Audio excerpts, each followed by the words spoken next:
Alıştadan esken gelir yüzüme vurdu. Balalıktan dostken gelir göz yaşım düştü.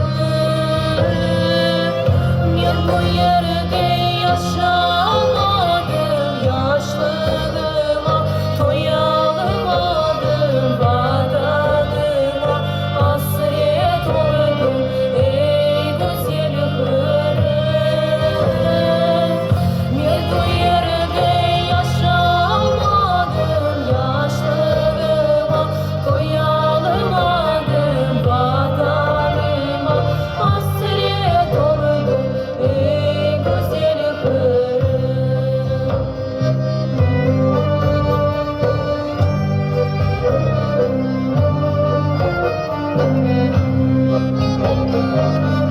Bahçelerin meyveleri bal ile şirinli, sularını içe içe doyalamadım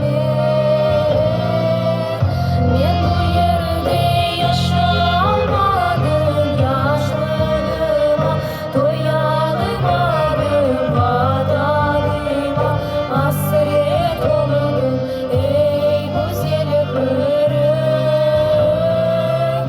Ben bu yerde yaşamadım, yaşlılığıma doyalamadım, vatanıma hasret oldum ey güzel kırım.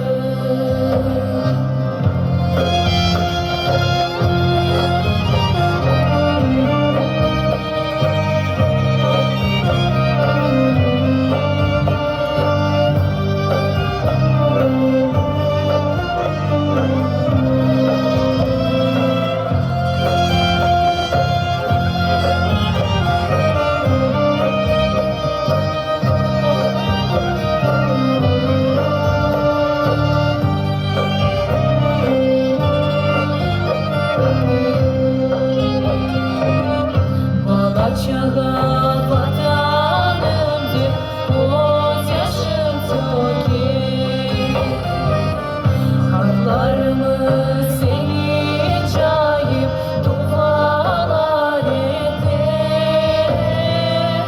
Ben bu yerde yaşamadım, yaşlarıma doyalamadım, vatanıma hasret oldum ey güzel kırım. Ben bu